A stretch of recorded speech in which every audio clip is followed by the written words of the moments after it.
Patient को check करना है। जी सर।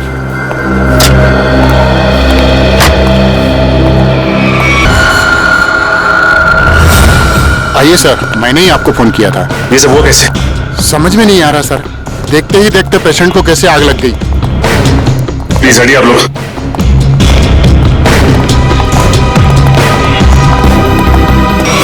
अंश,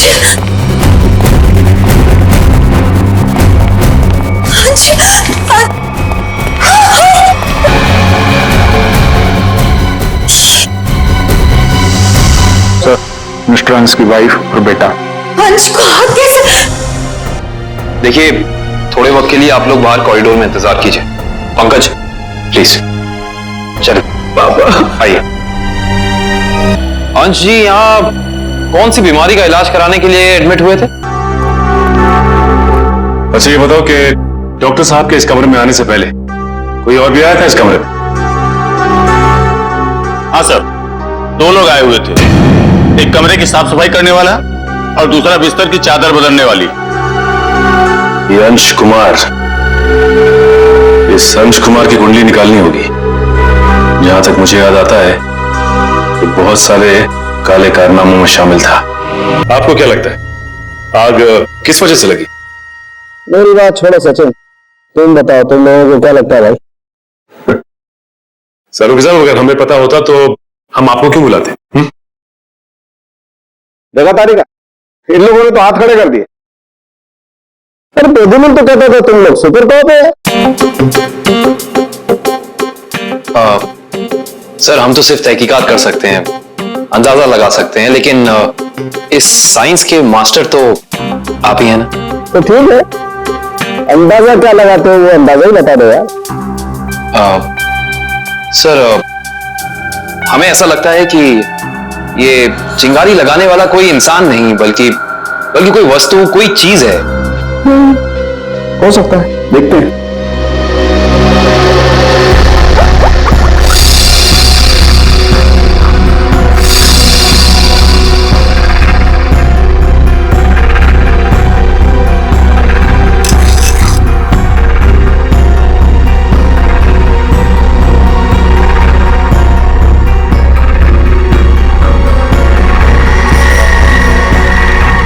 ये बात है। क्या बात है सर? अंश की इस चमड़ी के टुकड़े पर मुझे दो किस्म के केमिकल मिले। एक का नाम कोजू और दूसरे का चिलिंगफी। कोजू और चिलिंगफी? ये केमिकल के नाम या कोई चाइनीज रेस्टोरेंट के? पंकज मजाक में। और ये दोनों केमिकल जब आपस में मिल जाते हैं तो एक तीसरा केमिकल बनता है जो बहुत ही आसानी से आग पकड़ लेता है अगर उसे एक निश्चित मात्रा से ज्यादा ऑक्सीजन मिल जाए तो। और जैसे ही डॉक्टर साहब ने इस कमरे का दरवाजा खोला, यहां का ऑक्सीजन लेवल बढ़ गया। इसका मतलब अंश की बॉडी पे यह केमिकल हॉस्पिटल के किसी अंदर वाले ने लगाया है। अंदर वाले ने। देखिए, आप बेवजह हम पर शक कर रहे हैं। हम भला अपने मरीज की जान क्यों लेंगे? डॉक्टर साहब, हम भी यही जानना चाहते हैं कि आपने किसके कहने पे वो केमिकल अंश की बॉडी में लगाया? देखिए, मैंने मिस्टर अंश को छुआ तक नहीं।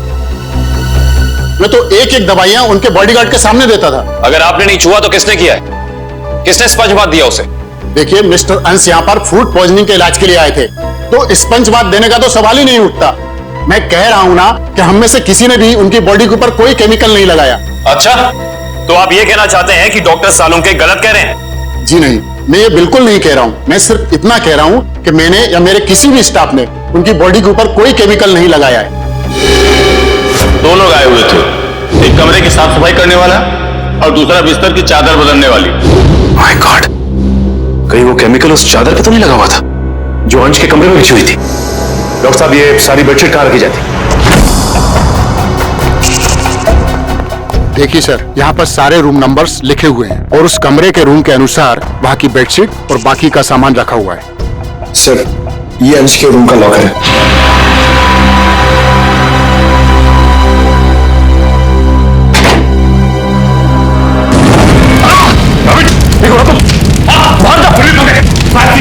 जल्दी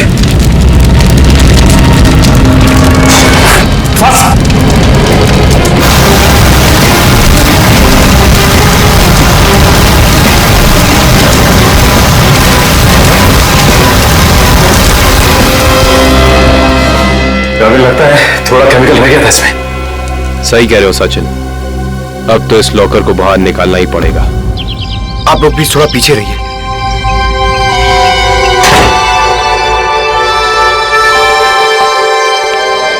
सर प्लीज संभाल के।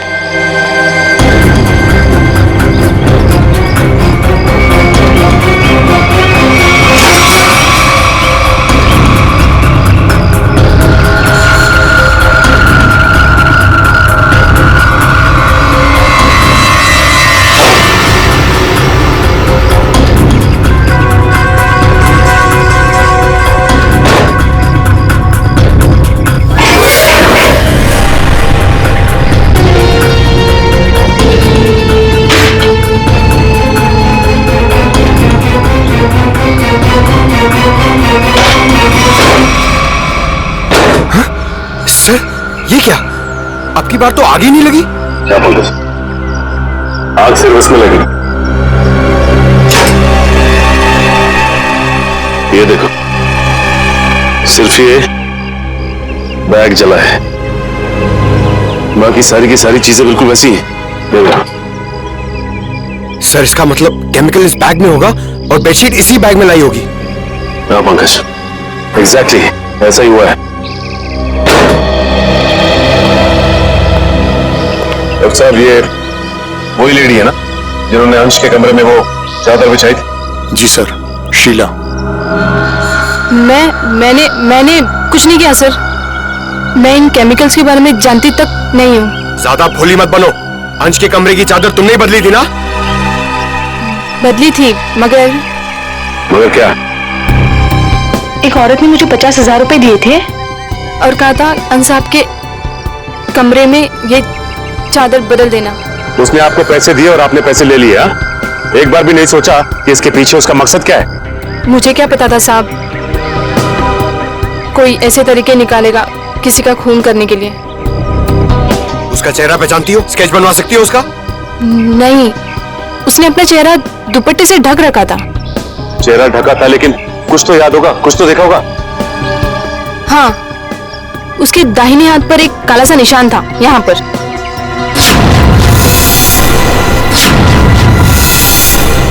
ठीक है, आप लोग जा सकते हैं। जी सर।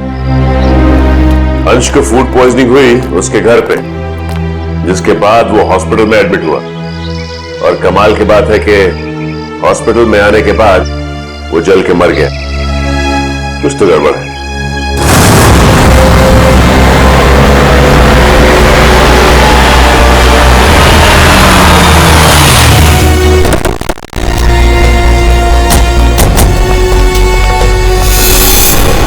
सर, इस घर पे तो जगह जगह सीसीटीवी कैमरास लगे हुए और इतने सारे बॉडीगार्ड्स। लगता है अंश जानते थे कि उनकी जान को खतरा है।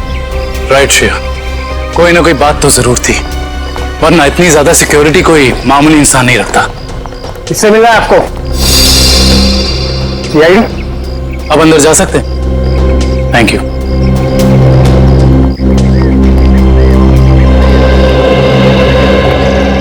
सर, ये घर तो बड़ा आलीशान है। अंश बहुत पैसे वाला रहा होगा। जितना बड़ा आदमी उसके उतने ज्यादा दुश्मन। नमस्कार। नमस्ते, आपसे कुछ सवाल पूछने थे। जी पूछिए। जिस रात अंश जी की तबीयत खराब हुई, उस रात उनका खाना किसने बनाया था? साहब, खाना तो मैंने बनाया था, लेकिन मैंने कुछ नहीं किया। तो फिर सिर्फ अंश की तबीयत क्यों खराब हो और किसी की क्यों नहीं? मुझे मालूम नहीं। अब मालूम नहीं कहने से तो काम नहीं चलेगा ना। कोई तो था जो चाहता था कि अंश हॉस्पिटल पहुंच जाए, ताकि वहां वो खूनी बड़ी आसानी से उस जुर्म को अंजाम दे सके। एनीवेज, हमें उस पार्टी की गेस्ट लिस्ट चाहिए थी। जी। गोपी पिछले 5 साल से उनका खाना बना रहा है। ये ऐसा कुछ नहीं कर सकता। तो और कौन कर सकता है? क्या आपको किसी पर शक है? शायद गगन। गगन? अच्छा, ये गगन कौन है? पापा का बिजनेस मैनेजर था। अभी कुछ दिन पहले उसे नौकरी से निकाल दिया था। पार्टी में गगन भी आया था? हाँ, मगर बिन बुलाए। हाँ साहब, गगन हो सकता है। उस दिन पार्टी में मैंने उसको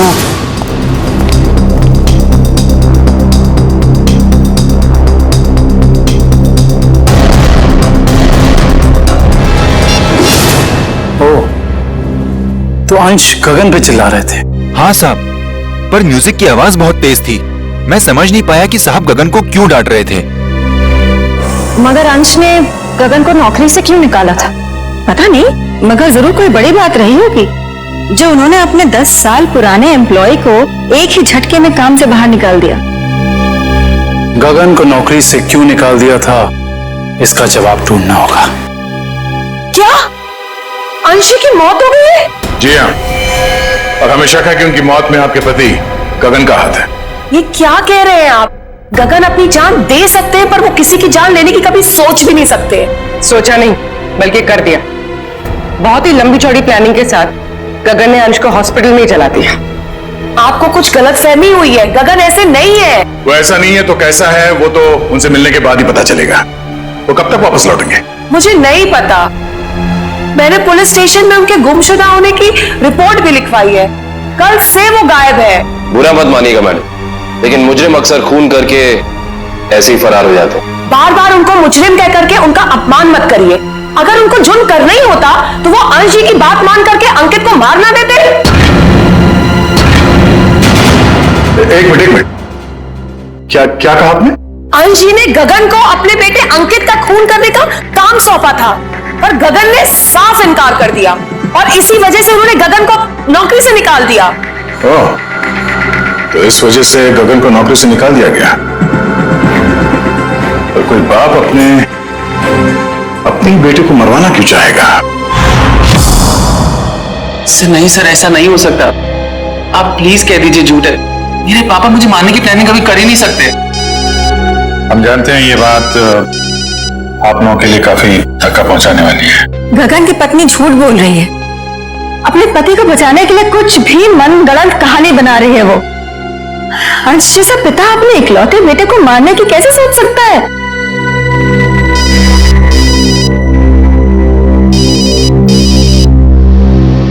किसका फोन है अंकित? चाहो तो बात कर लो। नहीं सर, इंपॉर्टेंट फोन नहीं है। एक्चुअली मेरा एक फ्रेंड मुझे मिलने के लिए परेशान कर रहा है और फिलहाल मैं किसी से मिलना नहीं चाहता। सर अगर आपके सवाल पूरे हो गए हो तो क्या हम जा सकते हैं? अब हमें अंश की शोक सभा की तैयारी करनी है। ठीक है, आप जा सकते हैं। इशिता? Yes sir.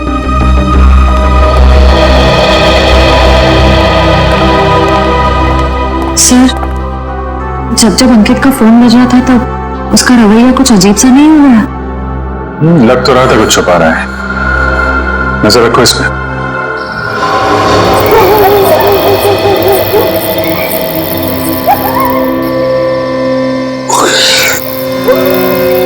सर हम क्या रात भर यहीं खड़े रह के पहरा देंगे? रात बहुत काम की चीज होती है पंकज। जो काम दिन के खुले उजाले में नहीं किए जा सकते ना, वो रात के साए में हो जाते हैं। सर अंकित आ रहा है। आ नहीं रहा श्रेया, हमें ले जा रहा है अगले सुराग तक।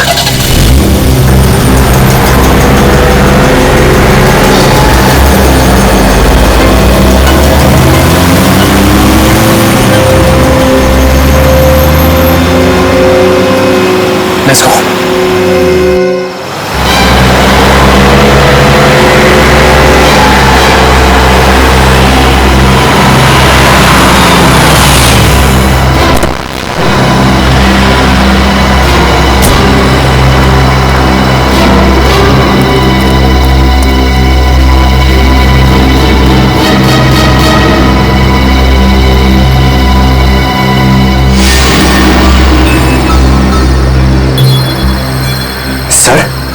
ये इतनी रात को यहाँ ढाबे पे खाना खाने को आया है? नहीं पंकज, खाना खाने नहीं आया ये यहाँ ऐसे इंसान का इंतजार कर रहा है जिसे ये दिन के उजाले में नहीं मिल सकता।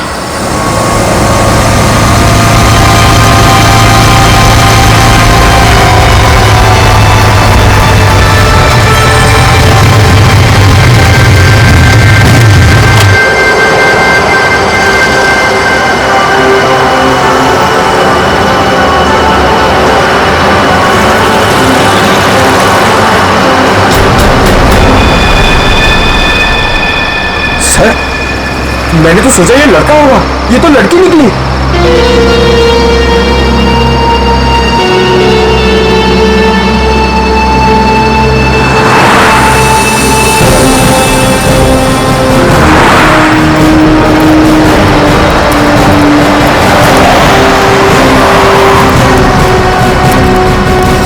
अरे आप लोग और यहाँ? हाँ हम लोग, हम बहुत मेहनत करें आपके पापा के खूनी को ढूंढने की। वैसे ये कौन है? ये स्वाति मेरी बेस्ट फ्रेंड है। हाँ, वो तो हमने देख ही लिया है। देखिए आप लोग प्लीज मेरी मम्मा से मत कहिएगा कि मैं इससे यहाँ मिला हूँ। क्यों? वो आंटी मुझे इतना पसंद नहीं करती। क्यों पसंद नहीं करती? मालूम नहीं, पर नहीं करती, और उनके गुस्से से मुझे बहुत डर लगता है। ठीक है, नहीं बताएंगे। सब बचपन से ही मुझे प्रिंसिपल ऑफिस के बाहर खड़े होने में बड़ा डर लगता था। कभी सोचा नहीं था कि सीआईडी का काम मुझे एक बार फिर यहीं ले आएगा। काफी शरारती बच्चे थे तुम, इसलिए प्रिंसिपल के कैबिन के बाहर खड़े कर दिए जाते थे। बस यूं ही कभी कभी टीचर पनिश कर देते थे। आइए, आपको प्रिंसिपल साहब ने अंदर बुलाया। हेलो। हेलो, सॉरी आप लोगों को इंतजार करना पड़ा। That's okay. हम यहाँ अंकित कुमार नाम के एक स्टूडेंट के बारे में कुछ जानकारी हासिल करने आए हैं। अंकित कुमार? तो वो तो बहुत ही ब्राइट स्टूडेंट है इस कॉलेज का। पढ़ाई लिखाई, खेल कूद, डिबेट, ड्रामा, हर चीज में वो नंबर 1 रहता है। अच्छा, इतना होनहार है वो? हाँ, बल्कि इस बार कॉलेज का स्टूडेंट ऑफ ईयर अवार्ड भी तो उसे ही मिला है। ये देखिए, ये नहीं उसकी फोटो। इसमें अंकित कुमार का है। यही तो है। ये नहीं, आपको कोई गलतफहमी हो रही है। हम लोग अंश कुमार के बेटे अंकित कुमार के बारे में बात कर रहे हैं। हाँ हाँ, यही तो है, अंश कुमार और रिद्धिमा का बेटा। सर, अगर ये असली अंकित है तो फिर वो कौन है? जो कोई भी है, उसके इरादे ठीक नहीं है, और रिद्धिमा जी ने हमें उसके बारे में बताया क्यों नहीं? रिद्धिमा जी कहाँ हैं? मैडम अपने कमरे में है। आइए।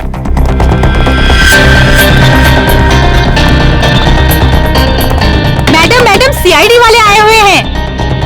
मैडम, रिद्धिमा जी।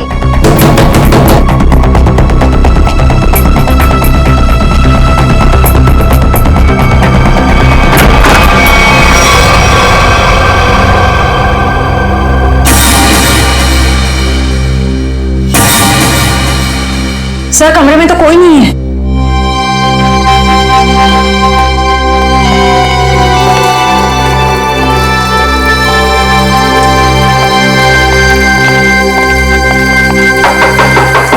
रिद्धिमा जी।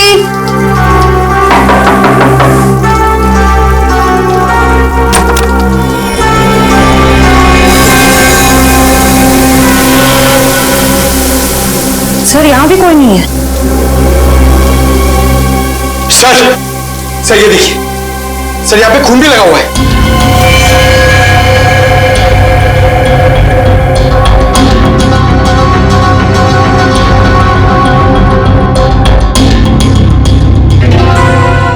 शायद रिद्धिमा जी का किडनैप हो गया। इन टुकड़ों को देख के तो यही लगता है कि उनकी किडनैपर के साथ हाथापाई हुई होगी। अंकित कहाँ है? बुलाओ उसे। अंकित बाबा तो आज सुबह घर से बाहर चले गए हैं।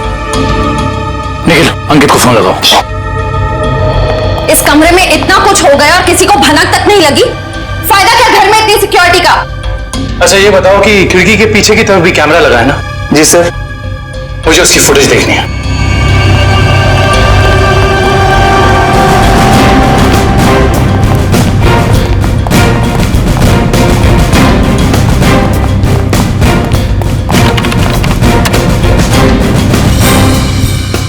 सॉरी सर, लगता है कैमरा 2 घंटे से बंद है। मतलब जरूर तुम में से ही किसी का काम है ये, जिसने गुनाह करने से पहले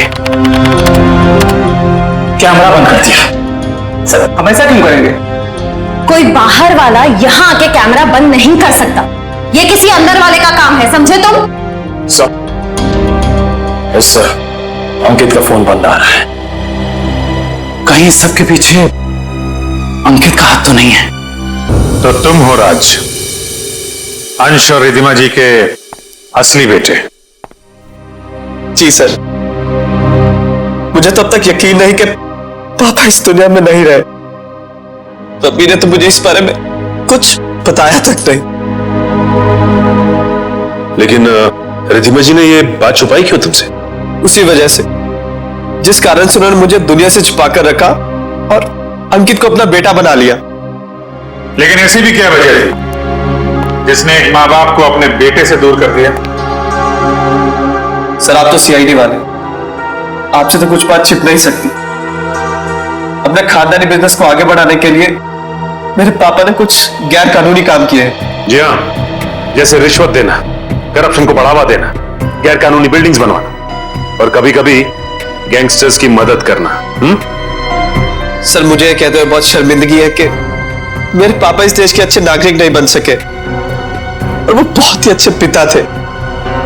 इन गैंगस्टर से बचाने के लिए उन्होंने मुझे दुनिया से छुपा कर रखा।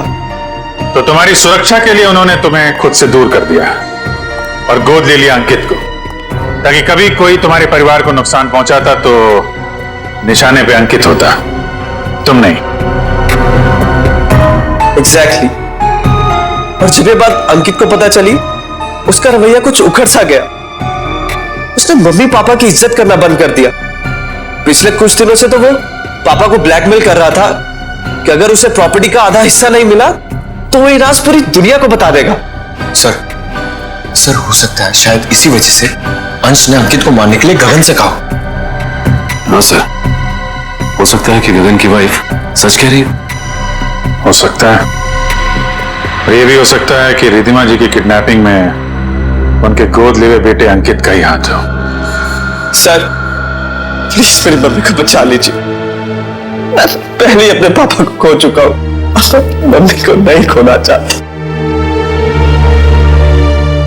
घबराओ मत, कुछ नहीं होने देंगे मेरी रिधिमा जी को। अंकित के पोस्टर पूरे शहर में लग चुके हैं, कोई ना कोई उसे जरूर देख लेगा। हेलो, कहाँ? चिंचोली क्रॉसिंग? आप कौन बोल रहे हैं? हेलो हेलो सर, गुमनाम कॉल आया, कह रहा था कि चिंचोली क्रॉसिंग पे मिलो, कुछ जरूरी बात करनी है। जरूरी बात करनी है? फिर तो मिलना पड़ेगा।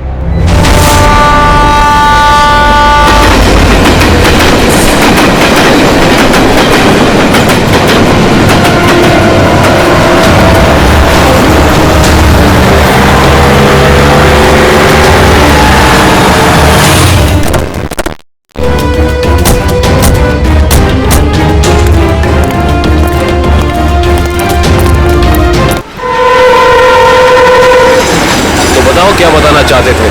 सर, मैंने आपको फोन इसलिए किया था क्योंकि जिस आदमी का आपने पोस्टर लगाया है उसे मैंने कहीं देखा है सर। तुमने पक्का ध्यान से देखा ना? वो अंकित ही है। हाँ सर, वो अंकित ही था। कहाँ देखा है उसे?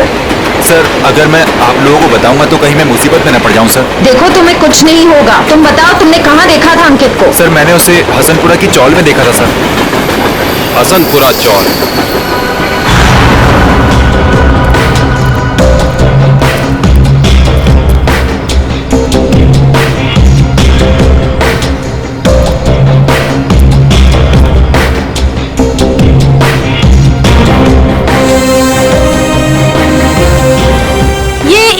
इधर? हाँ।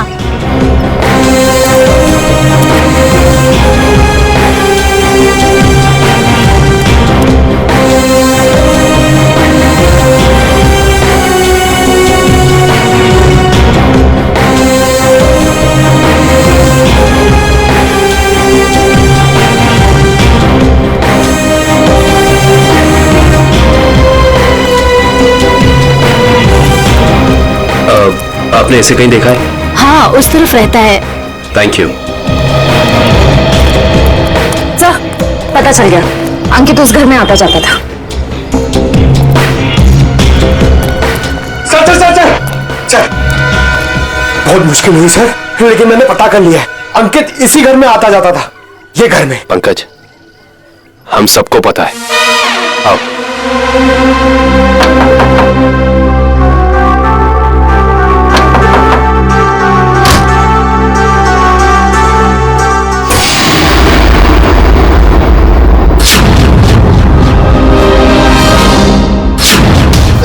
आप लोग? हाँ, हम लोग। सर यहाँ? हमें एक बॉडीगार्ड की जरूरत थी, तो सोचा क्यों ना तुमसे मिल लिया जाए। क्या मजाक करते हैं साहब? सीआईडी को कब से बॉडीगार्ड की जरूरत पड़ने लगी? जब से तुम जैसे बॉडीगार्ड गुनाह करने लग गए। जिस परिवार ने तुम्हें अपनी सुरक्षा के लिए रखा था, तुम उसे ही नुकसान पहुंचा रहे हो। ये क्या कह रहे हैं साहब आप? अंकित क्यों आता था यहाँ? अंकित बाबा यहाँ नहीं आए। हमसे झूठ बोलने का कोई फायदा नहीं है। सीआईडी से ना कोई बच सका है और ना बच पाएगा, इसलिए कह रहे हैं सब सच सच बता दो। हम जान चुके हैं कि अंकित अंशी का बेटा नहीं है। बताओ क्या सच है? बोलो क्या सच है? बताता हूँ। दरअसल में अंकित का असली बाप मैं हूँ। तो? हाँ, अंश साहब मेरे बेटे को गोद लेना चाहते थे और मैं भी अपने बेटे के सुनहरे भविष्य के लिए उन्हें मना नहीं कर सका। मगर तुम्हारे अंकित ने जिस थाली में खाया उसी में छेद किया। पहले अंश को मार डाला, फिर रिद्धिमा को किडनैप कर लिया। नहीं साहब, मेरा बेटा ऐसा नहीं कर सकता, मैं उसे अच्छी तरह जानता हूँ। अगर ऐसा है तो हम अंकित को कुछ नहीं होने देंगे, लेकिन अब हमें साफ साफ बताओ ये अंकित हमें मिलेगा कहाँ? अंकित अपने दोस्त स्वाति के साथ है, ग्रीन सी लॉज में। ग्रीन सी लॉज?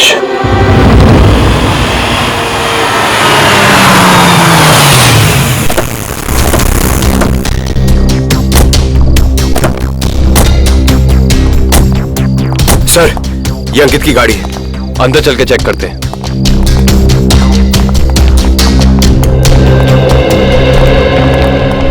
सीआईडी, उस सफेद गाड़ी में जो आए हैं वो कौन से कमरे में ठहरे हुए? Room number 113। Thank you. आओ।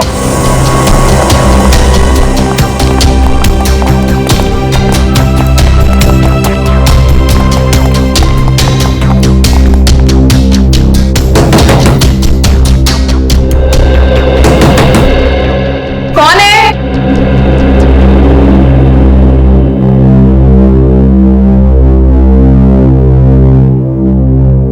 मैडम, हम रूम सर्विस पे हैं, जरा खोलिए ना, चॉकलेट केक लाए हैं आपके लिए।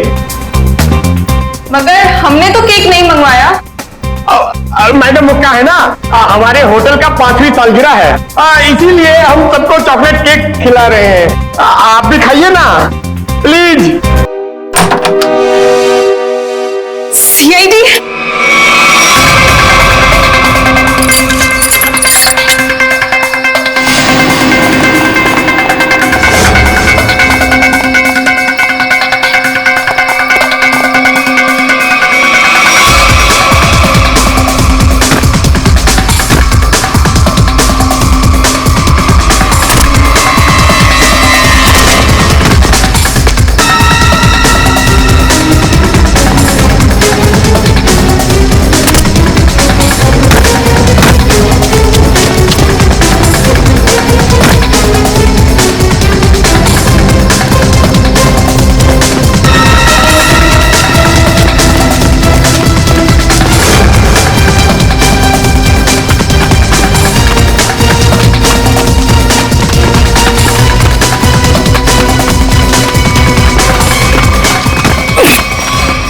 मुझे छोड़ दो प्लीज।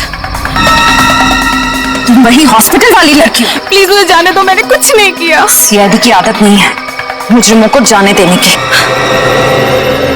हाँ, मैंने ही पैसे दिए थे उस लड़की को ताकि वो केमिकल वाली बेडशीट अंश के बेड पे बिछा सके। किसके कहने पे किया था तुमने ये? अंकित के। कहाँ मिलेगा ये अंकित? पता नहीं। अच्छा, तो ये तो पता होगा ना कि रिद्धिमा को कहाँ छिपा के रखा है? नहीं पता। ये पता नहीं, वो पता नहीं, तुम्हें पता क्या है स्वाति? गगन कहाँ है ये पता है मुझे। ऐसी तो और क्या क्या पता है तुम्हें? कैसे हुआ ये?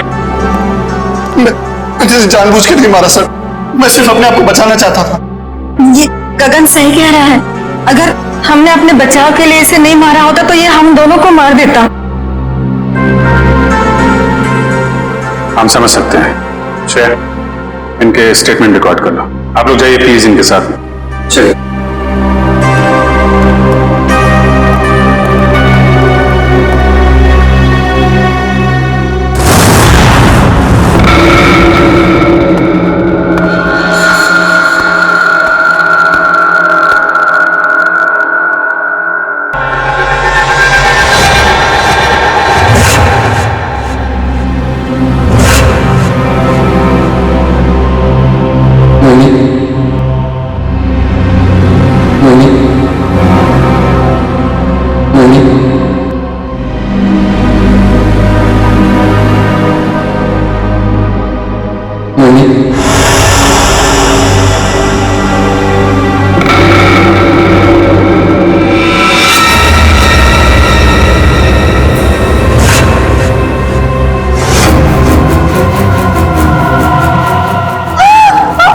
आपने मेरे साथ ऐसा क्यों किया? आपने मेरे साथ ऐसा क्यों किया? क्यों मुझे धोखा दिया? क्यों मुझे धोखा? क्यों मुझे मार दिया? क्यों मुझे मार दिया? बोले मम्मी जवाब दीजिए, बोले मम्मी जवाब दीजिए। क्यों किया आपने ऐसा मेरे साथ? क्यों किया आपने ऐसा मेरे साथ? क्यों हमने बेटे को मार दी? क्यों हमने बेटे को मार दिया? जवाब दीजिए मम्मी, जवाब दीजिए मम्मी। बोलिए आपने ऐसा क्यों किया? बोलिए आपने ऐसा क्यों किया? क्यों मुझे मारा? क्यों मुझे मारा? क्यों मुझे मारा? क्यों क्यों?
मरे हुए लोग कभी जिंदा नहीं होते रिधिमा जी।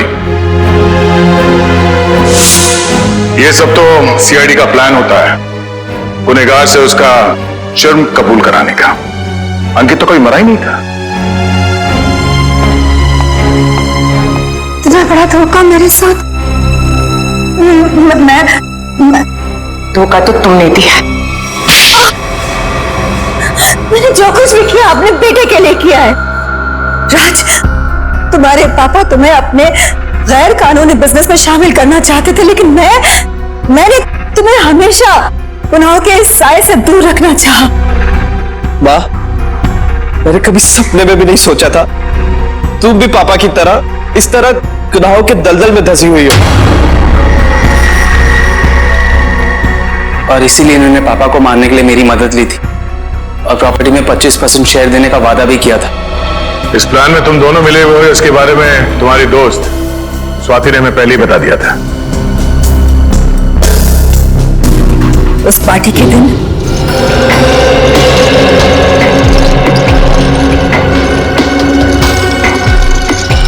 ओह माय गॉड, कितना ऑयली खाना लेकर जा रहे हो साहब के लिए। डॉक्टर ने परहेज के लिए कहा है ना। जाओ सैंडविच और जूस लेकर आओ। जाओ। मगर साहब ने साहब तुम्हारे बॉस हैं, बट साहब की बॉस मैं हूँ। चलो। जी मैम।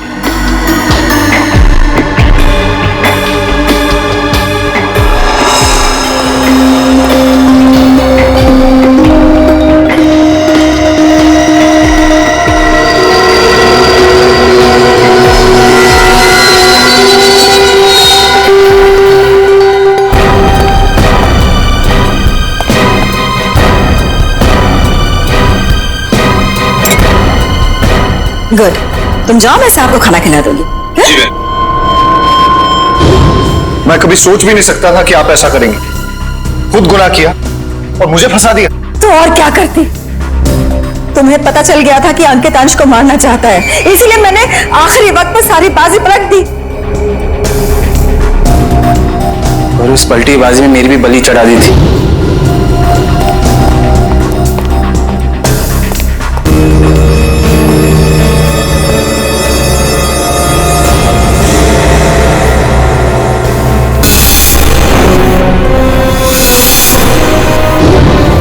मुझे पता चला कि गगन को तो पूरी सच्चाई पता ही नहीं है। उसे तो यही नहीं पता कि अंश की मौत में मेरा हाथ है, इसलिए मैंने सारा इल्जाम अंकित पर डाल दिया। राज, मैंने ये सब तुम्हारे लिए किया बेटा। गुनाहों पे ममता की चादर ओढ़ देने से तुम्हारे पाप धुल नहीं जाएंगे मैडम। आप दोनों का फैसला अदालत करेगी, या तो फांसी होगी या फिर जिंदगी भर जेल।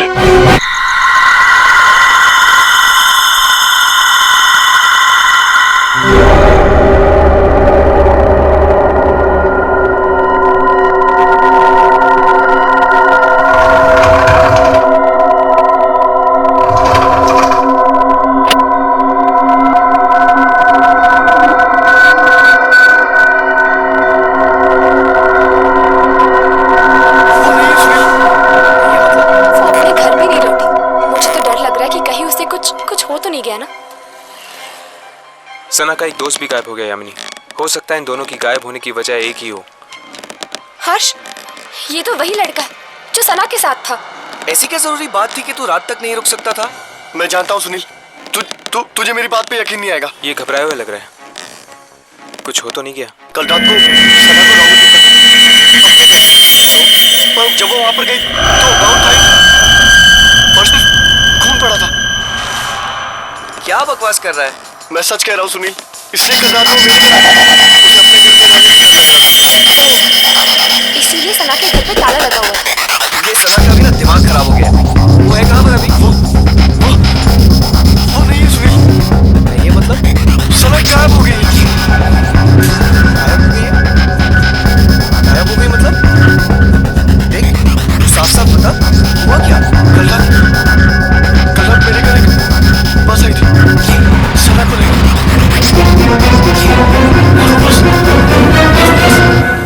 सना को लेकर गायब हो गई। बस?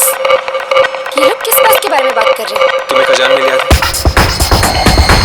शायद उस ट्रेन की तरह ये बस भी एक आत्मा हो सकती है। और फिर तेरे घर पे एक अजीब बस आके उसको लेकर गायब हो गई। या तो तू आ गया या तो सना आ गई। मैं जा रहा हूँ। सुनील, सुनील रुक जा, सुनील। चलो।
ठंडी हवा। अच्छा गिफ्ट दिया हमारे सीईओ प्रमोद साहब ने। नहीं, वैसे भी हमें इस घर में एसी की सख्त जरूरत थी। अच्छा घनश्याम जी, मतलब आपको इस घर में मेरी जरूरत नहीं है? अरे मैडम, अगर ऐसी बात होती तो क्या मैं दूसरी शादी करता? अच्छा अच्छा चलो, बहुत रात हो चुकी, अभी हमें सोना चाहिए। चलो सो जाओ।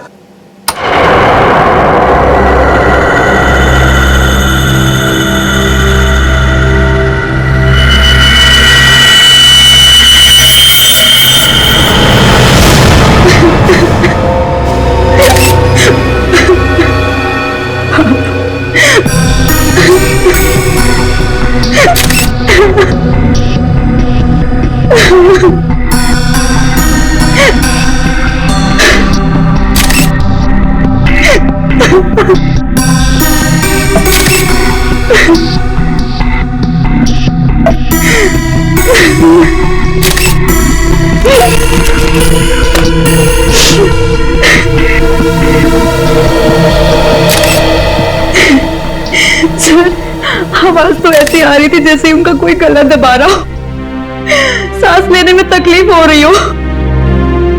फिर अचानक से उनके फ्लोर पे गिरने की आवाज आई और शांत हो जाओ। कमरे का दरवाजा अंदर से बंद।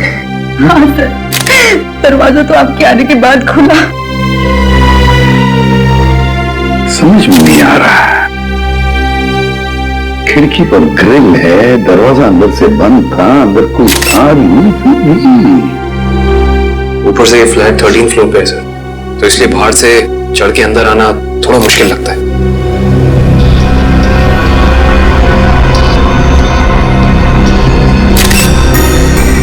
अगर चंदन जी को किसी ने मारा भी होता तो कोई न कोई निशान तो होते यहाँ पर। अगर गला घोट के मारा होता तो गले पर उंगलियों के निशान, किसी हथियार से मारा होता तो हथियार के निशान होते, घाव के निशान होते, खून के धब्बे होते, मगर यहाँ पर तो कुछ भी नहीं, सब कुछ साफ। ये कैसे हो सकता है?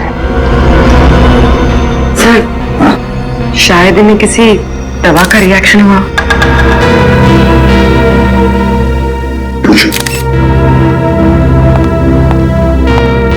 आपके पापा को कोई तकलीफ थी? वो किसी चीज की दवा लेते थे?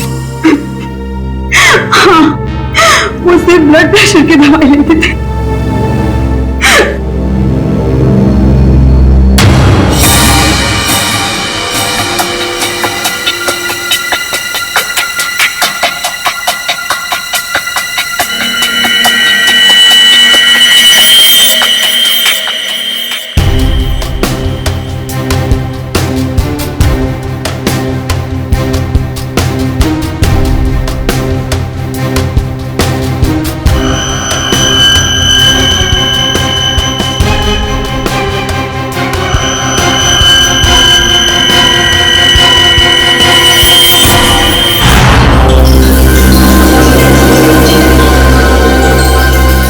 यहाँ कुछ लगा हुआ है, पाउडर जैसा। इन्होंने सोने से पहले कुछ और खाया? हाँ। जी नहीं, रात को खाना खाया था हम दोनों ने, बस।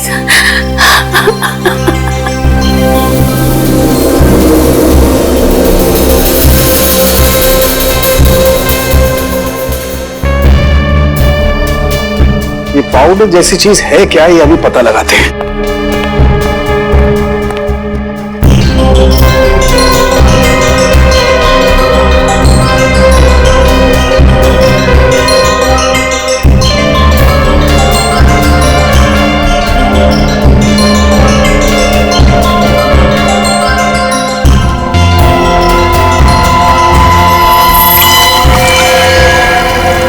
Oh my God, ricin.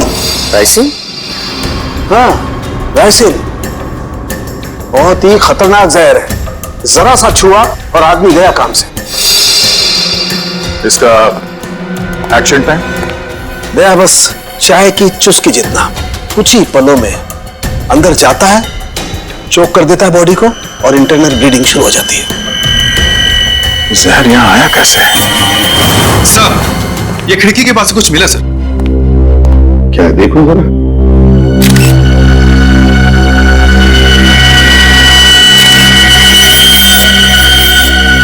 Camera lens, पर यहाँ पर तो कोई सीसीटीवी कैमरा है ही नहीं। तो फिर ये लेंस कहां से आया? लेंस कहां से आया?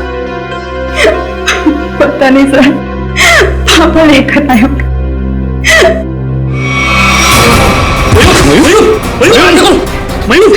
मयूर, आप दोनों के अलावा कोई और भी यहाँ रहता है?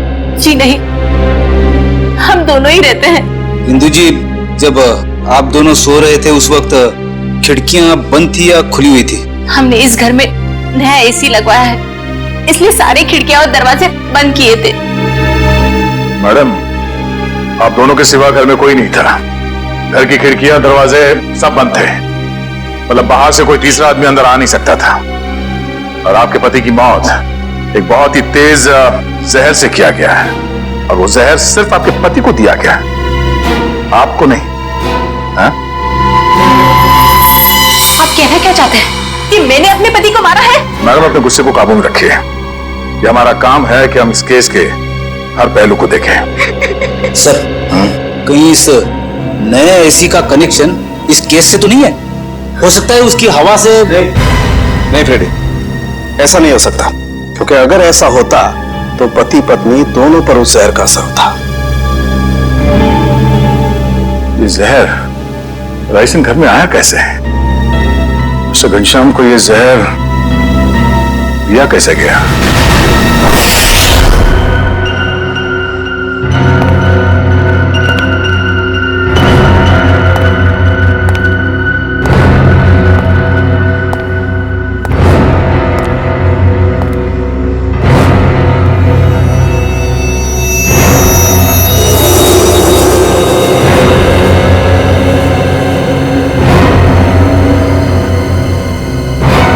बस बॉडी में रेसिन ज्यादा मात्रा में नहीं गया था, इसीलिए बच गया है। ये एंटीडोट लगा दिया है, बच जाएगा, चिंता की कोई बात नहीं है। चलो, वेरी गुड। निखिल, मयूर को दूसरे कमरे में लेकर जाओ। अच्छा, संभाल के। हाँ,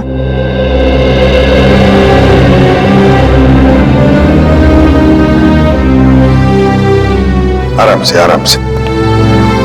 सांके, वो जो लेंस हमें चंद्रा के घर से मिले थे, उसके बारे में कुछ पता चला अब तक? वो तारीखा चेक करिए बस।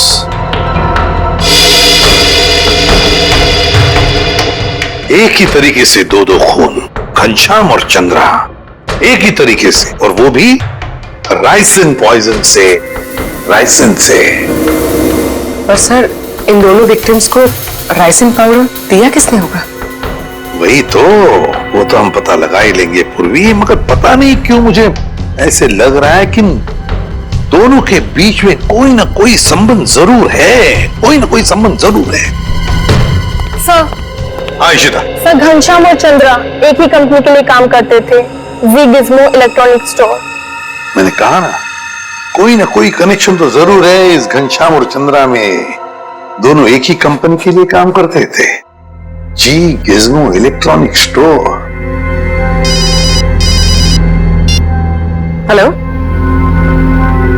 क्या?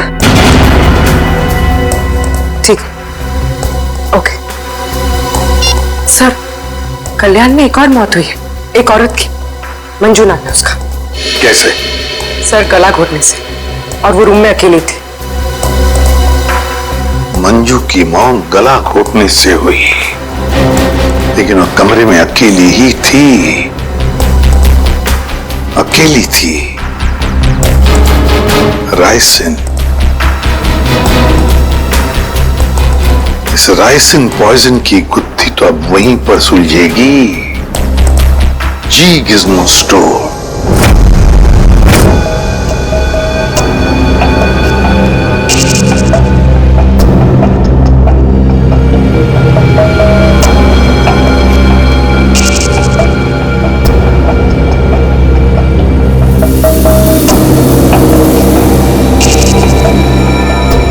ये है माइक्रोबिम कैमरा का एक हिस्सा, और ये वहां पे लेंस नंबर दिख रहा है।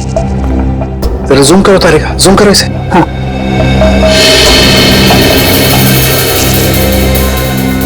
अब क्लियर है।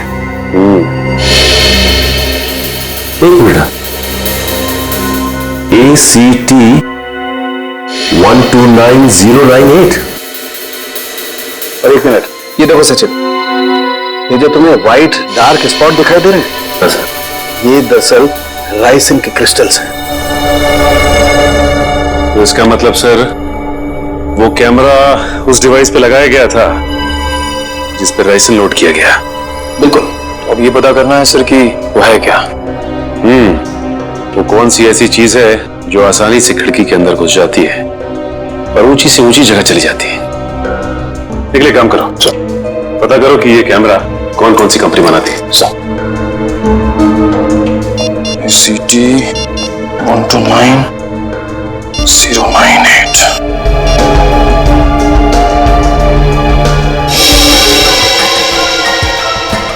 सर, सर ये कैमरास दो कंपनी बनाती है सर। एक बेंगलोर में है सुपरविजन, दूसरी नोएडा में है सेट ब्राइट कंपनी। ओके, एक काम करो, तुम बैंगलोर वाली कंपनी को फोन लगाओ, मैं नोएडा में फोन लगाता हूँ। Sir. Hello, Z Bright company? जी बोलिए। जी मैं मुंबई CID से इंस्पेक्टर सचिन बोल रहा हूँ। CID से? जी हाँ, मैं आपके सेल्स ऑफिसर से बात करना चाहता था। सर आप होल्ड कीजिए, मैं आपका कॉल कनेक्ट कर देता हूँ। ठीक है। देखिए, मैं मुंबई CID से इंस्पेक्टर निखिल बोल रहा हूँ। मुझे ये सुपरविजन कंपनी के क्या? अच्छा, ओके, शिफ्ट हो गई। Okay, thank you. सर ये बेंगलोर वाली कंपनी 1 साल पहले बंद हो चुकी है, अब वहां पे कोई और कंपनी है। हेलो सर, मेरे सीनियर लाइन पे हैं, आप बात कीजिए। जी कहिए, मैं मिस्टर राजेश बोल रहा हूँ। मिस्टर राजेश, मैं CID से इंस्पेक्टर सचिन बोल रहा हूँ, मुंबई से। जी कहिए। हमें थोड़ी मदद चाहिए थी आपकी। कैसी मदद सर? देखिए राजेश जी, हम ये जानना चाहते हैं कि आपकी कंपनी 129 ACT 129098 इस सीरीज के कैमरा पिछले 2 हफ्तों में मुंबई में कहां भेजे? सर आप प्लीज मुझे अपना फैक्स नंबर दे दीजिए, जैसे ही मुझे पता चल जाएगा मैं आपको तुरंत फैक्स कर दूंगा। ठीक है, थैंक यू।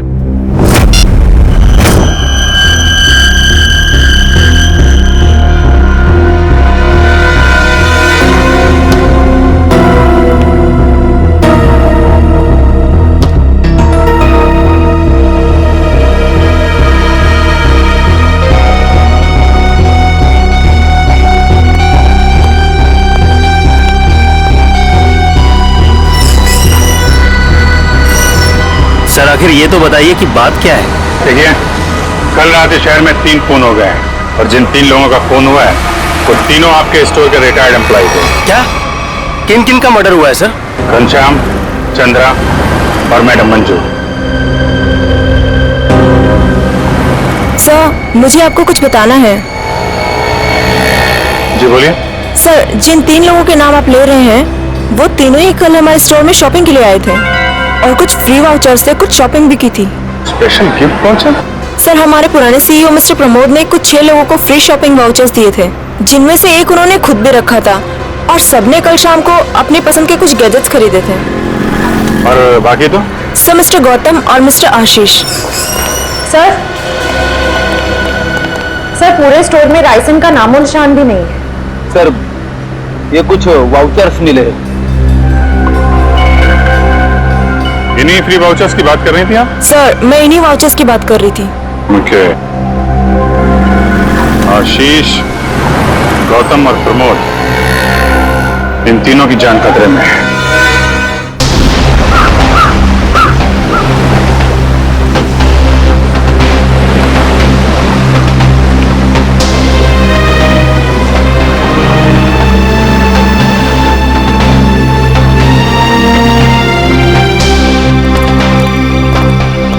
आइए साहब आइए, वो बगीचे में बैठे हैं प्रमोद जी।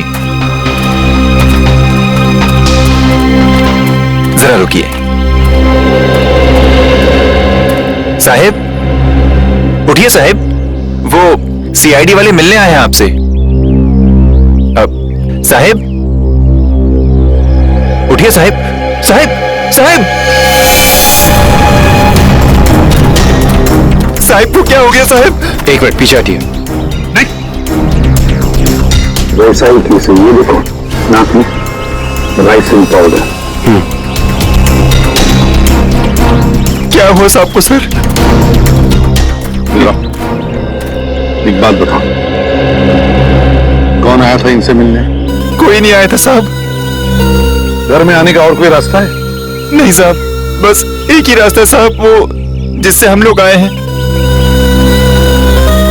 और कौन कौन रहता है तुम दोनों के अलावा इस घर में? कोई नहीं साहब, बस हम दो ही रहते हैं साहब। और कितने सालों से काम कर रहे हो यहाँ पर? 5-6 साल से साहब। 5-6 साल से? क्या हुआ है साहब? सर, ये भी तो हो सकता है कि मिस्टर प्रमोद ने बाकी 3 खून करके आत्महत्या कर ली हो।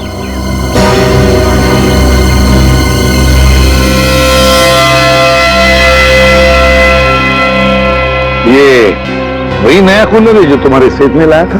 हाँ साहब, यही है। इसका बॉक्स वगैरह कहाँ है? पैकेजिंग का जो कचरा था वो वहाँ साहब, कचरे के डब्बे में। खोला किसने था? मैंने खोला था साहब। मास्क पहन लो। सर, हो सकता है राइसिन इसी पैकेजिंग में यहाँ तक पहुंचा। कभी अगर ऐसे होता तो ये नौकर पहले मरता ना, क्योंकि उसने बॉक्स खोला था। संभल के।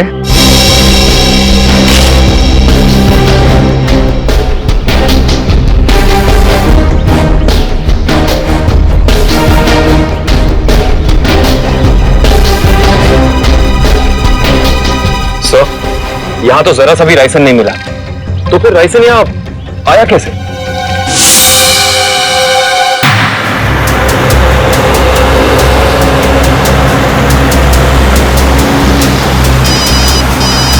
हाँ सर। सर, हम लोग अलीबाग पहुंचने वाले हैं। हाँ सर, इलेक्ट्रॉनिक स्टोर के एक्स ऑपरेशन ऑफिसर गौतम के बेटे की एनिवर्सरी पार्टी है वहाँ। हाँ सर, हम वहाँ पहुंचते ही आपको रिपोर्ट कर देंगे। या थैंक यू सर। पार्टी में बहुत लोग होंगे। हाँ सर, अगर राइसिन का अटैक होता है तो बहुत बेगुनाह लोग अपनी जान गंवा बैठेंगे। नहीं, हम ऐसा होने नहीं देंगे।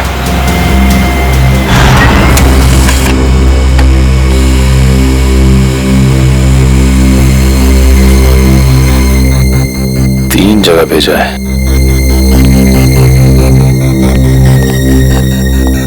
सर, फैक्स आ गया। मुंबई में 3 जगह कैमरास भेजे गए हैं। तो चलो फिर इन तीनों कंपनियों के मालिक के दर्शन कर लेते हैं।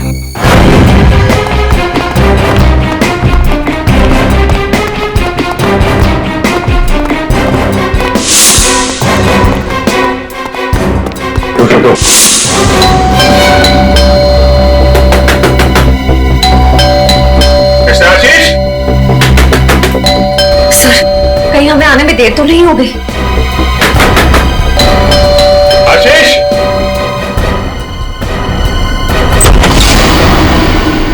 मिस्टर आशीष? जी हाँ, मैं आशीष। ग्रेट। आप ठीक है? क्यों? मुझे क्या हुआ? नहीं, कुछ नहीं। अरे सुनिए, आप लोग तो बस घुसे जा रहे हैं। आप है कौन आप लोग? देखिए, हम लोग सीआईडी से। सीआईडी? क्यों, सब ठीक तो है? नहीं, ठीक नहीं आशीष जी, कुछ प्रॉब्लम है। क्यों, क्या बात है? आप घनश्याम, चंद्रा, प्रमोद और मंजू को जानते हैं? जी हाँ, ये सब मेरे कलीग्स हैं। हम साथ में काम किया करते थे। लेकिन बात क्या है? बात एक्चुअली इन चारों की मौत हो गई है। क्या मौत? इन कैसे? वही पता लगाने की कोशिश कर रहे हैं हम लोग। आशीष जी, क्या कल आपने जी गिज़्मो शोरूम से कोई सामान खरीदा था गिफ्ट वाउचर से? जी हाँ। कहाँ है वो सोफे के पीछे। वो बॉक्स? जी हाँ। आपने इसे खोला था ना? जी नहीं, वो कंपनी से टेक्नीशियन आने वाला था, बस इसका इंतजार कर रहा हूँ। अच्छा कि आपने हाथ नहीं लगाया। आप थोड़ा पीछे हो जाइए। लेकिन आप लोग बताते क्यों नहीं कि बात क्या है? थोड़ा खतरा है आशीष जी, आपको बाद में बताएंगे, आप पीछे आ जाइए। खतरा? जी प्लीज प्लीज। लेकिन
इसमें तो कुछ भी नहीं है।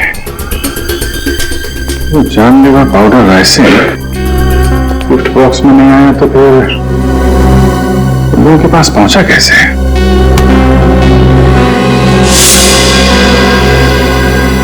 सर आप यहाँ? सचिन, तुम यहाँ क्या कर रहे हो? सर चंद्रा जी के यहाँ जो हमें कैमरास मिले थे जिसपे राइसिन के कुछ अंश भी मिले थे, वो सारे कैमरास आशीष जी ने मंगवाए थे सर। ये क्या बोल रहे हो आप लोग? कौन सा कैमरा? सर मेरे समझ में कुछ नहीं आ रहा है। कितने कैमरे मंगवाए थे इन्होंने? 10 कैमरा सर। बकवास कर रहा है सर ये ऑफिसर। मैंने कोई कैमरा नहीं मंगवाया सर। ये ऑफिसर झूठ बोल रहा है सर। झूठ बोल रहा है? अच्छा, और हमारे इस ऑफिसर के झूठ बोलने की वजह? सबूत है हमारे पास। नोएडा की जेड ब्राइट कैमरा कंपनी ने फैक्स भेजा है जिसपे आपका नाम और आपकी कंपनी 24CT का नाम लिखा है। सर बिलीव मी सर, ये कैमरा और कंसाइनमेंट से मेरा कोई लेना देना नहीं सर। मैंने तो कभी बिजनेस किया ही नहीं। मैं तो जिंदगी भर सिर्फ नौकरी करता आया हूं सर। सर ट्रस्ट नहीं। तो फिर आपका नाम और नंबर कंसाइनमेंट में कैसे? सर मुझे पता नहीं है सर। तो आप कहना चाहते हैं कि आपने कोई नया कंसाइनमेंट रिसीव नहीं किया है? जी नहीं। अभी पता चल जाएगा कंसाइनमेंट रिसीव किया है या नहीं। तलाशी लो।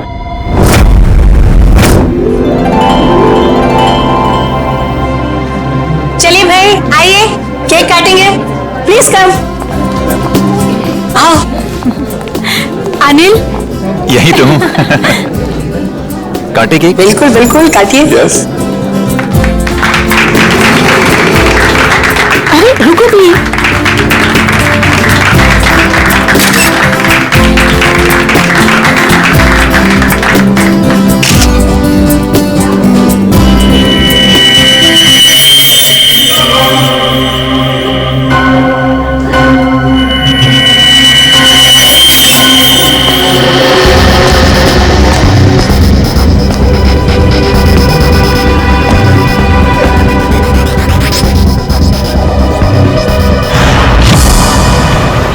सर जितने भी लोग राइसिन की वजह से मरे वो राइसिन उन तक जी गिज़्मो इलेक्ट्रॉनिक स्टोर से ही पहुंची थी। हाँ दर्शक, मुझे इस बात का डर है कि गौतम जी ने अपने बेटे को देने वाला गिफ्ट कहीं खोल न दिया।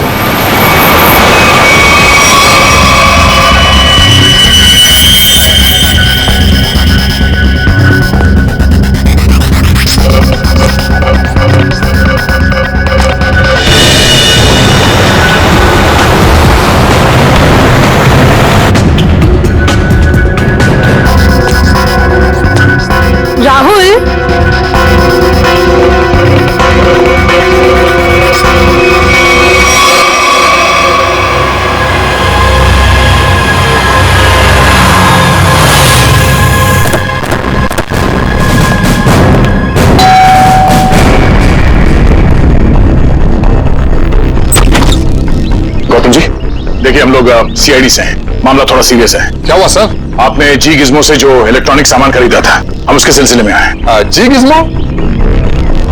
आइए आइए।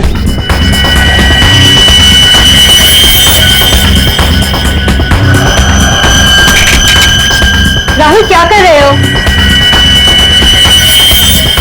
राहुल मेरी बात सुनो। Rahul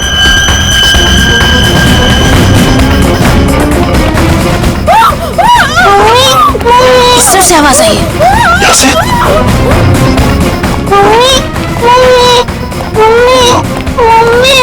Sangeeta, Sangeeta, sir please ambulance बुलाइए ना सर। क्या हो गया सर इसको? देखा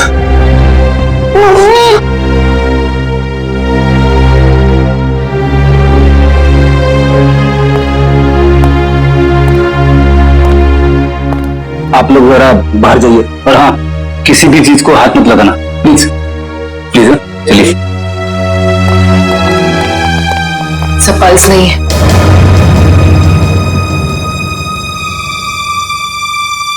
सर ये देखिए नाक के पास कुछ व्हाइट पाउडर जैसा है। जरूरी राइसिन है। ये क्या है?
सर मुझे अंदर कुछ नहीं मिला।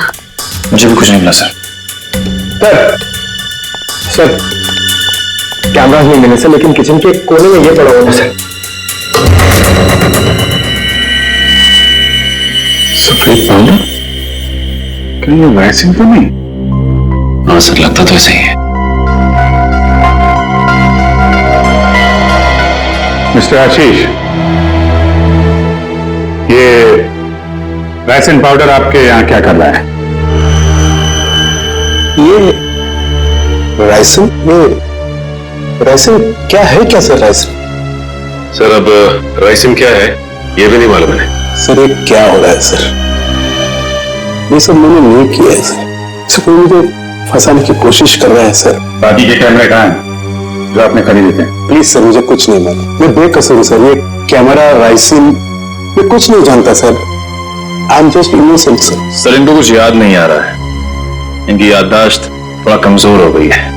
अगर आप कहें तो नहीं, इनको दूर ले चलते हैं, वहां की हवा पानी अच्छी है, वहां आपको सब याद आ जाएगा। चलिए सर प्लीज सर, आइए। मैं बेकसूर हूँ सर। सर मुझे सर आप मुझे 100 बार भी पूछेंगे तो मेरा जवाब एक ही होगा सर कि ये मैंने नहीं किया है सर, मैंने किसी को नहीं मारा है। तो फिर आपके नाम पे वो कैमरास किसने मंगवाए?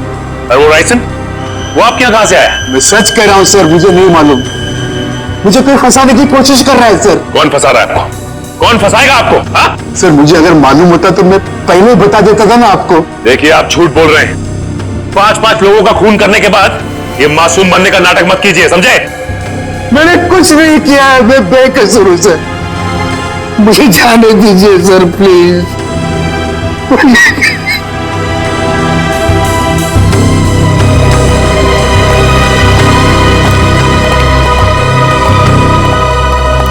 सर ये अभी तो बहुत टेढ़ा लग रहा है, लगता है आसानी से मुंह नहीं खोलेगा। सचिन लगता है ये सच बोल रहा है। सर लेकिन सारे सबूत तो इसी की तरफ इशारा कर रहे हैं। सबूत तो पैदा भी किए जा सकते हैं सचिन, जरा सोचो। सारे कैमरास अपने नाम पर मंगवाना और फिर राइसिन पॉइजन अपने ही घर में छुपा के रखना। जो आदमी ये सारा प्लान करके इतनी होशियारी से सब कुछ कर रहा है, क्या वो इतनी मामूली सी गलती करेगा? कुछ और ही चक्कर है, कुछ और ही चक्कर है ये। सर अब पता कैसे लगेगा कि सबके पीछे है कौन? उस डिलीवरी बॉय से पूर्वी, कुरियर कंपनी के डिलीवरी बॉय से, उस लड़के से जिसने वो सारे कैमरास आशीष के घर पर पहुंचाए थे, उस डिलीवरी बॉय से।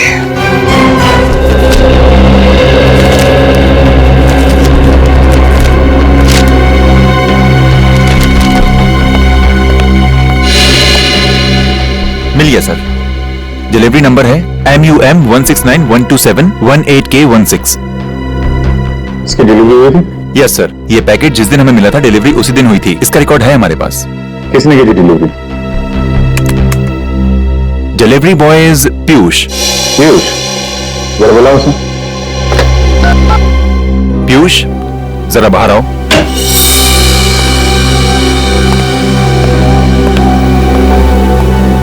जी सर, आपने बुलाया? पीयूष, CID वाले तुमसे कुछ बात करना चाहते हैं। CID? मैंने क्या किया? नहीं घबराओ मत, बस हमारे सवालों का सीधा सीधा जवाब दो। साहब मैं किसी लफड़े में तो नहीं पड़ जाऊंगा ना? तू टेंशन मत ले और साहब को इस डिलीवरी के बारे में बता। देख ध्यान से।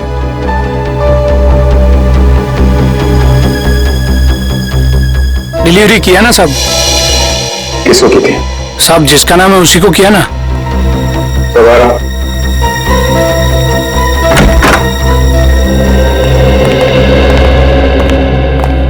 ये आदमी साहब रोज इतने लोगों से मिलते हैं, घाई रहता है, पहचानने को कहाँ फुर्सत मिलता है। सर मैंने कहा ना आपसे कि इसने मुझे कोई डिलीवरी नहीं दी है। आप लोग तो मुझे बस फंसाने की कोशिश कर रहे हैं। आशीष जी 1 मिनट, और देखो कोई जल्दी नहीं, ध्यान से देख के बताओ, यही थे?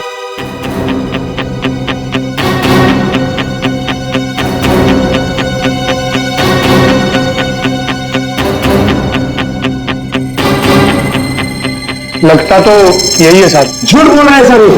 जबरदस्ती में काम खोज कर रहे हो। कभी नहीं मुझे मिला तूने। झूठ बोल रहा है। एक मिनट झूठ बोल रहा है सर। तुमने इन्हें डिलीवरी दी थी तो चालान पे साइन तो लिया होगा ना? हाँ साइन तो लिया ही होगा साहब। तो पर्ची लेकर लाता हूँ साहब, लाता हूँ। सर मेरी बात सुनिए सर, ये झूठ बोल रहा है, मुझे फंसाने की कोशिश हो रही है सर। अरे हाँ पीयूष रुको, क्या हुआ? कुछ नहीं सर, वो सीआईडी वाले चालान मांग रहे हैं। हाँ दे दो। पर्ची लेने में इतनी देर क्यों लगा रहा? देखो जरा अंदर जाके। सर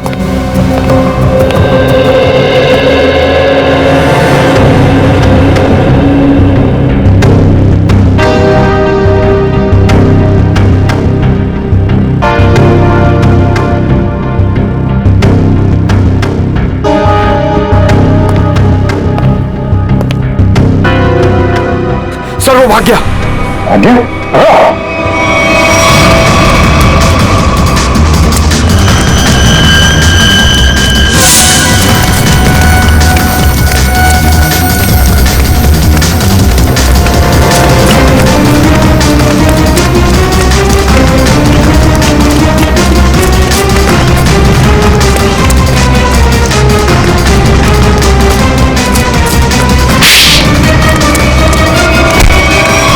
तुम्हें क्या लग रहा था कि बच के निकल जाओगे तुम?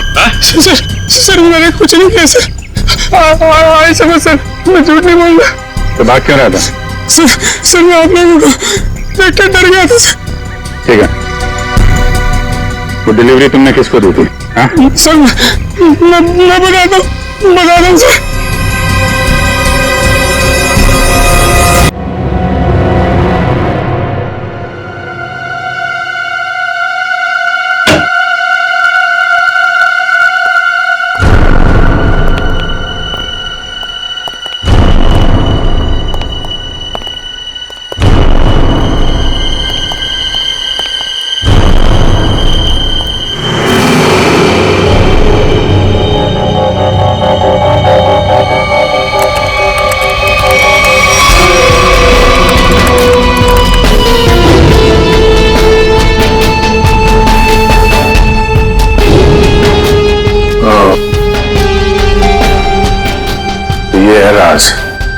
इलेक्ट्रॉनिक बग्स का और उनके शिकार करने के तरीके का।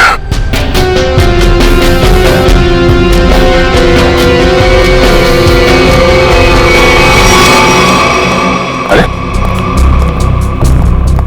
अभी तो यही थी, ये लड़की कहां गायब हो गई?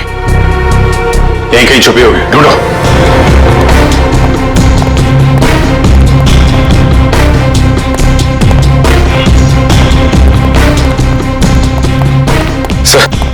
इस तरफ नहीं सर। सर यहाँ भी कोई नहीं है।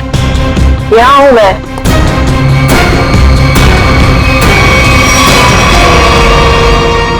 तुम इन सब के पीछे ये तो पता चल चुका है, लेकिन ये सब किया क्यों तुमने? बदला, दूसरों का हक छीनने वालों से बदला। किसका हक? कैसा बदला? मेरे पापा के हक का बदला, उनकी मौत का बदला। पापा की मौत का बदला? उनकी सारी जिंदगी की मेहनत चुरा ली गई। मेरे पापा एक बहुत बड़े इलेक्ट्रॉनिक जीनियस थे। उन्होंने रोबोटिक में एक ऐसी टेक्नोलॉजी डिजाइन की जिससे मशीन्स इंटेलिजेंटली काम कर सकें।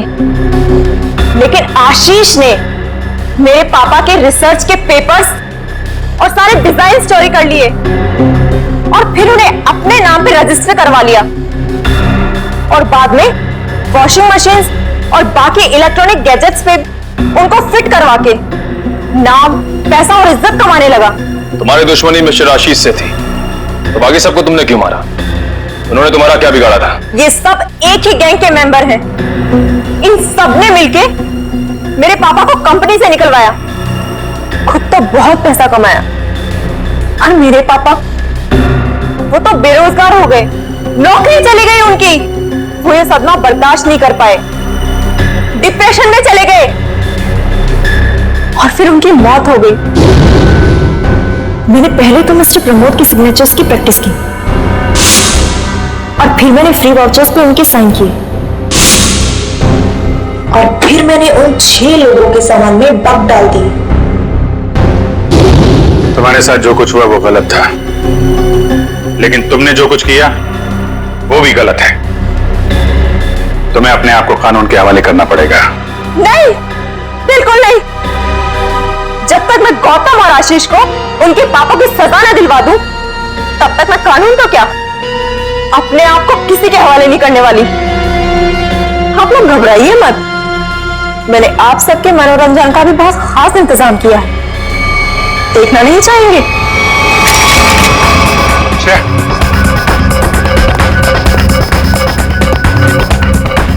बस स्किन से टच नहीं होना चाहिए। इलेक्ट्रॉनिक आइटम है, देखो कोई पासवर्ड वगैरह, कोई गैजेट।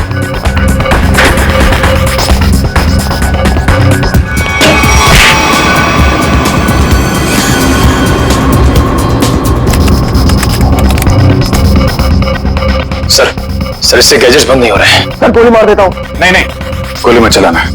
ये फटेगा तो राइसिन पाउडर उड़ेगा और खतरा हो सकता है। इन कीड़े मकोड़ों के लिए इतने बड़े हथियार की जरूरत नहीं है, इनका इलाज है मेरे पास।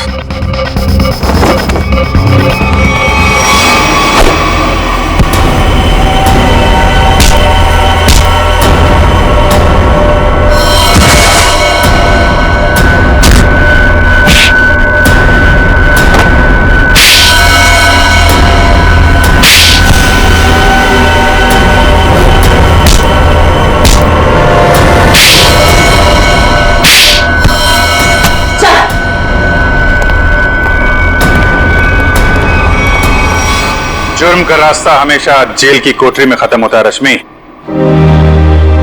अच्छा दिमाग पाया था तुमने भी। ये सब इलेक्ट्रॉनिक गैजेट्स बनाए, लेकिन इस्तेमाल बदले के लिए किया। अगर इनका इस्तेमाल किसी अच्छे काम में लगाती तो अपने पिता का नाम रोशन करती और जेल भी नहीं जाना पड़ता। इस तरह के और भी एपिसोड देखने के लिए हमारे चैनल को सब्सक्राइब करें और बेल आइकन दबाना ना भूलें।